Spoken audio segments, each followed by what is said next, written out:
Gathering والا ہی بخشا جائے گا اور جس کا کوئی پوچھنے والا نہیں وہ جہنم میں چلا جائے گا، ایسا نہیں ہے۔ اللہ کی رحمت بہت بڑی ہے۔ حضرت سیدنا عمرو بن مسلم رحمۃ اللہ علیہ فرماتے ہیں، ایک گورکن نے قبر جو کھودتے ہیں اس کا بیان ہے، میں نے 2 قبریں کھود کر تیار کی اور تیسری کھود رہا تھا کہ مجھے سخت گرمی لگی، میں نے سائے کے لیے اپنی چادر اتار کر کھودے گئے حصے پر تان لی اور دوبارہ اپنے کام میں مشغول ہو گیا۔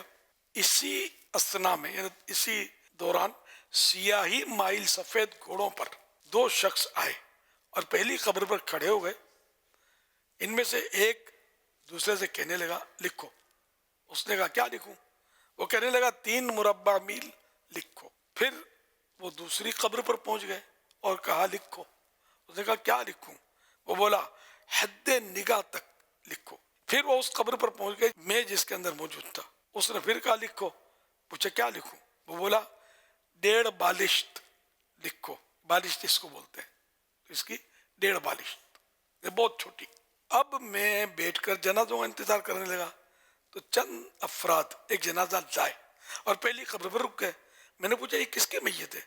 مجھے بتایا گیا یہ پانی بھرنے والا عیال دار بال بچوں والا آدمی تھا، اس نے بوقت وفات پیچھے کچھ نہ چھوڑا، تو ہم نے اس کے لیے کچھ دراہم نے کچھ چندہ کر کے رقم جمع کی۔ میں نے کہا یہ دراہم مرحوم کے بچوں کو دے دینا، میں نے اجرت میں نہیں لی ہے، بچوں کے لیے بچوں کو دے دینا۔ پھر میں نے ان کے ساتھ مل کر اسے دفن کر دیا۔ پھر ایک ایسا جنازہ لایا گیا جس کا وہی آدمی تھے جنہوں نے اسے اٹھایا ہوا تھا، 4 افراد۔ اسے دوسری قبر کے پاس لایا گیا جس کے بارے میں حد نگاہ تک وسعت لکھی گئی تھی۔ میرے پوچھنے پر انہوں نے بتایا کہ یہ ایک مسافر تھا جو دوران سفر اپنے گھوڑے پر مر گیا اور اس کے پاس کچھ بھی نہیں تھا۔ میں نے اس کے لانے والوں سے کچھ نہ دیا، اجرت نہیں دی، اور ساتھ مل کر مردے کو دفن کر دیا۔ اب میں تیسرے کا انتظار کرنے لگا، حتیٰ کہ عشاء کے قریب تیسری میت لائی گئی جو کسی سردار کی بیوی تھی۔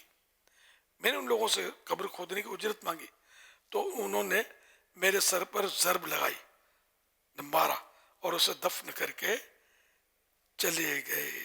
جو غریب تھے، دکھیارے تھے، ان کی قبریں کشادہ تھیں، اور جو مالدار سردار کی بیوی تو اس کی قبر 1.5 بالش والی، اور تھے بھی کسی ظالم لوگ کہ اجرت بھی نہیں دی اس کو بلکہ مارا مانگی۔ تو اللہ پاک کے خفیہ تدبیر کیا۔ تو میں نے اس لیے عرض کیا تھا کہ کوئی بھیڑ بھاڑ ہو کسی جنازے میں تو یہ فائنل نہیں ہے کہ یہ بندہ کوئی اللہ کا مقبول ہے۔